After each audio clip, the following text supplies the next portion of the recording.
बिस्मिल्लाहिर्रहमानिर्रहीम। शुरू करती हूँ अल्लाह के पाक नाम से जो बड़ा मेहरबान निहायत रहम करने वाला है। अस्सलामु अलैकुम। Welcome to my YouTube channel Kahani point. तमाम वीडियो अपडेट्स के लिए कहानी पॉइंट को सब्सक्राइब करके बेल नोटिफिकेशन को ऑन कर दें। आए नीली हवेली की 24वीं किस्त का आगाज करते हैं। जान छूटी सो लाखों पाए रियासत के मुंह से बेसाख्ता निकला तो अंसर की हंसी और गहरी हो गई। थानेदार एहसानुल्लाह ने चौधरी उमर दराज और उसके 5 मुलाजिमों को हथकड़ी बनाई, गाड़ी में डाला और चल दिया। परवीन चाचे फरमान के साथ चली गई। अंसर मास्टर हमीद और रियासत को लेकर घर चला गया। एक बहुत बड़ा मार्का सर करने के बाद अंसर अगरचा थकावट से चूर था, मगर उसका दिल बहुत मुतमईन था। उसके तजस्सुस ने बड़े बड़े राजों से पर्दा उठा दिया था और ये सब यकीनन अल्लाह की मदद और तौफीक से हुआ था। उसकी मदद से ही उसने इतने जालिम और खतरनाक इंसान पर काबू पाया था। रियासत डॉक्टर को बुला लाया। उसने आकर मास्टर हमीद की मरहम पट्टी कर दी। इतनी देर में अम्मा भी घर पहुंच गई। अंसर ने उन्हें फोन करके घर बुलवा लिया था।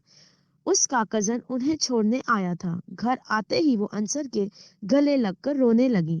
मास्टर हमीद के सर पर पट्टी बंधी देखकर वो चुप नहीं हो रही थी।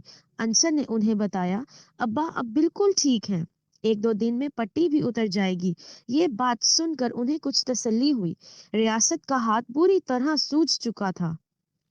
अगरचा उसने साबुन से अच्छी तरह हाथ धोया था, मगर उसे अभी तक मिर्चें बुरी तरह चुभ रही थीं। अम्मा ने उसके हाथों पे सरसों का तेल मल दिया तो उसे कुछ सुकून महसूस हुआ। अंसर ने अम्मा को रियासत के मिर्चों वाले एडवेंचर के बारे में बताया तो वो हंसने लगी। अंसर भी हंस हंस कर लोटपोट हो रहा था। रियासत, तुम्हें कैसे मालूम हुआ हम चौधरी उमर दराज के खुफिया तहखाने में हैं? अंसर बखूबी जानता था रियासत नीली हवेली से घबराता है, मगर वो न सिर्फ नीली हवेली के अंदर दाखिल हुआ बल्कि उन्हें ढूंढकर उन सब की जान भी बचाई थी। वो बर वक्त ना आता तो कुछ भी हो सकता था। तुम्हारे जाने के बाद भला मुझे चैन कहाँ आने वाला था? रियासत ने मुंह बनाकर कहा। रात मैंने आंखों में जागकर गुजारी। फजर की अजान होते ही मैं तुम्हारे घर गया, मगर वहां ताला पड़ा हुआ था। मैं समझ गया कि तुम अभी तक वापस नहीं आए हो। मैं चौधरी उमर दराज की हवेली के सामने से गुजरा तो उसकी हवेली खाली पड़ी थी।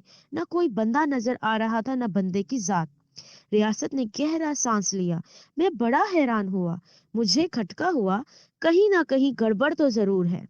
नीली हवेली की तरफ गया तो वहां चौकी खाली थी और चौधरी उमर दराज का कोई मुलाजिम नजर नहीं आ रहा। बाहरी गेट बंद देखकर मैं अकबी सिमत से हवेली के अंदर दाखिल हो गया। ओह! अंसर के मुंह से बेसाख्ता निकला।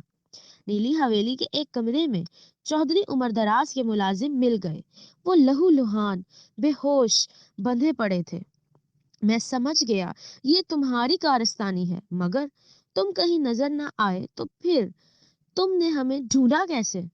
अंसर ने इश्तियाक से पूछा। जब तुम नजर नहीं आए तो मैं बाहर निकल आया। मुझे सहन की झाड़ियों में से रोशनी निकलती दिखाई दी। मैं इधर गया तो चौधरानी नेक बख्त की कब्र खुली हुई मिली। नीचे जीने जाते देखकर मैं समझ गया कुछ ना कुछ गड़बड़ जरूर है। बस मैं नीचे उतरा और तुम तक पहुंच गया। रियासत ने अपनी बात खत्म कर दी। बहुत खूब रियासत।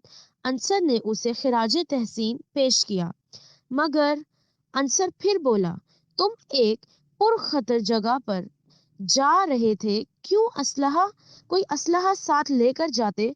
तुमने सुर्ख मिर्चों का इंतखाब क्यों किया? देख भाई, मैं कोई असलहा डीलर तो हूं नहीं और ना मुझे कोई बंदूक वगैरह चलाना आती है। परचून फरोश की दुकान का सबसे खतरनाक हथियार सुर्ख मिर्चें ही होती हैं। अगर नहीं यकीन तो एक बार चौधरी उमर दराज का हाल पूछ लो। उसने अपना मिर्चों वाला हाथ सहलाते हुए कहा तो अंसर की हंसी निकल गई। अम्मा और रियासत भी मुस्कुराने लगे। थानेदार एहसानुल्लाह को चौधरी उमर दराज पर पुलिस के मखसूस हरबे इस्तेमाल करने की नौबत ना आई और उसने सब बक दिया। उसके होशरबा इंकशाफात ने सबको लर्जा दिया। चौधरी उमर दराज के बयान का मुख्तसर खुलासा ये था। चौधरी हाकिम का साया सर से उठ गया तो उसके शैतानी दिमाग में गांव पर कब्जे का ख्याल आया। शरीर तो मैं शुरू दिन से था, बाप के डर से फिर भी कुछ दबा दबा रहता था, मगर चौधरी हाकिम के मरने के बाद वो बिल्कुल आजाद हो गया। अब उसे किसी का डर नहीं था। उसने गांव में छोटी मोटी वारदातें करना शुरू कर दी। रफ्ता रफ्ता उसकी माँ को उसकी वारदातों का इल्म हुआ तो उसके रास्ते की दीवार बन गई। उसने हर मामले में मुदाखलत शुरू कर दी। बात बात पर नसीहत करना उसका मामूल था। ये बात चौधरी उमर दराज को जहर मालूम होती थी। इसलिए एक दिन गुस्से में आकर मैंने अपनी माँ को नीली हवेली में उसके कमरे में बंद कर दिया। बीमार वो पहले रहती थी। बेटे की करतूतों ने उसकी जान लेने में ज्यादा देर ना लगाई। वो इतना संगदिल हो गया कि अपनी माँ को दफनाया भी नहीं और वही छोड़ दिया। चौधरानी नेक वक्त इस सारे वाकये की चश्मदीद गवाह थी। इसीलिए चौधरी उमर दराज उसके पीछे पड़ गया। जिस दिन वो घर से निकलकर मास्टर हमीद के घर आई थी, उसी रात वापस ले जाकर चौधरी उमर दराज ने उसे जलाकर मार डाला और लाश नीली हवेली के अंदर वाक़े कुएं में फेंक दी। अब उसके रास्ते की तमाम रुकावटें हट चुकी थीं। उसने इन दोनों की मौत को आसेब की कारस्तानी मशहूर करा दिया। तभी एक दिन उसकी जिंदगी का सबसे अहम मोड़ आ गया। एक दिन वो नीली हवेली के पिछले कमरे की सफाई करा रहा था कि वहां एक तह खाने का इंकशाफ हुआ। यह कमरा किसी जमाने में स्टोर रूम के तौर पर इस्तेमाल होता था, लेकिन अरसा दराज से बंद रहने की वजह से यहाँ कोई नहीं जाता था। चौधरी उमर दराज ने अपने मुलाजिमों की मदद से तह खाने को खोला। नीचे उतरा तो तह खाने के माहौल ने उसको हैरान कर दिया। तभी वो कुएं की जानिब वाला खुफिया कमरा भी खोलने में कामयाब हो गया, जहां कैथरीन का ताबूत पड़ा था।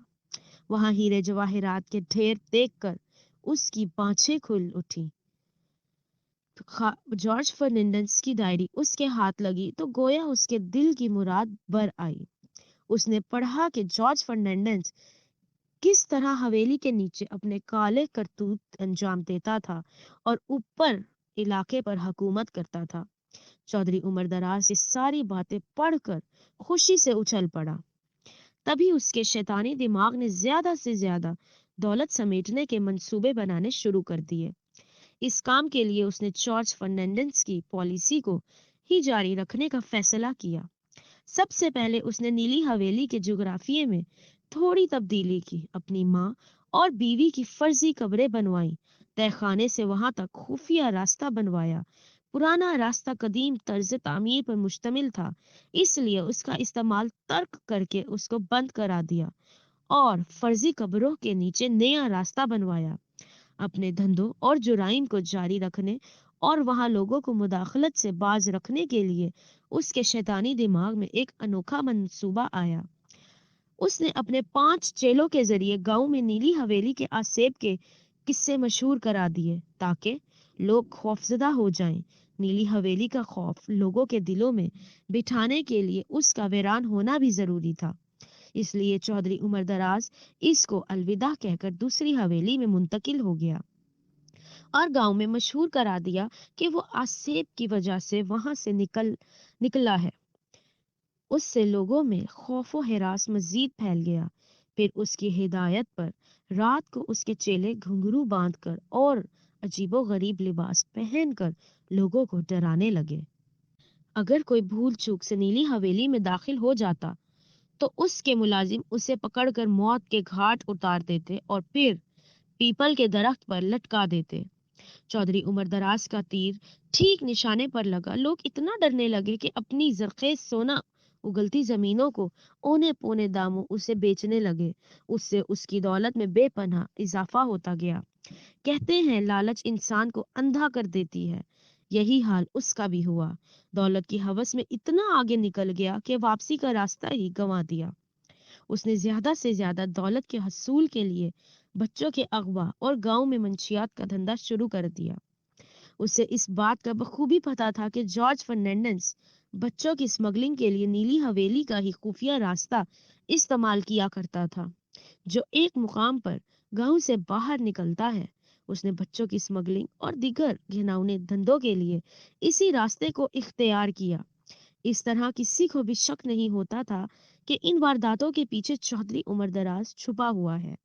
اپنے آپ کو شک سے محفوظ رکھنے اور گاؤں والوں کے دلوں میں جگہ بنانے کے لیے اس نے خیراتی کاموں میں حصہ لینا شروع کر دیا اور مزید پناہ کے لیے سیاست کے دامن میں آ گیا، مگر جب اللہ نے اس کی رسی کھینچی تو پھر اس کو کہیں پناہ نہ ملی۔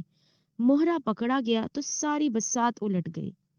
اس کی نشاندہی پر پولیس نے چھاپے مار کر منشیات فروشی اور بچوں کی اسمگلنگ میں ملوث بہت بڑا نیٹ ورک پکڑ لیا۔ سارے مجرم اپنے انجام کو پہنچ گئے۔ حکومت نے نیلی حویلی کا خزانہ اپنی تحویل میں لے لیا، دولت قومی خزانے میں جمع کرا دی گئی، جبکہ ہیرے جواہرات اور قدیم نوادرات کو عجائب گھر انتظامیہ کے حوالے کر دیا گیا۔ جرم کی دنیا کے بہت بڑے نیٹ ورک کی گرفتاری میں مدد پر حکومت نے عنصر اور ریاست کے لیے 25-25 لاکھ روپے انعام کا اعلان کیا۔ تھانے دار احسان اللہ کی بھی پروموشن ہو گئی۔ روشن نگر میں نئی صبح کا آغاز ہو گیا۔ لوگ اکٹھے ہو کر گئے اور چودھری عمر دراز کی ماں کے ڈھانچے اور اس کی بیوی چودرانی نیک بخت کے تابوت کو نکال کر نہایت احترام سے قبرستان میں دفن کیا، جبکہ کنویں میں پڑی ہڈیوں کو اکٹھا کر کے ان کو بھی ایک اجتماعی قبر میں دفنا دیا گیا۔ اس کے بعد لوگوں نے نیلی حویلی کو مسمار کر کے اس کا نام و نشان صفحہ ہستی سے مٹا دیا۔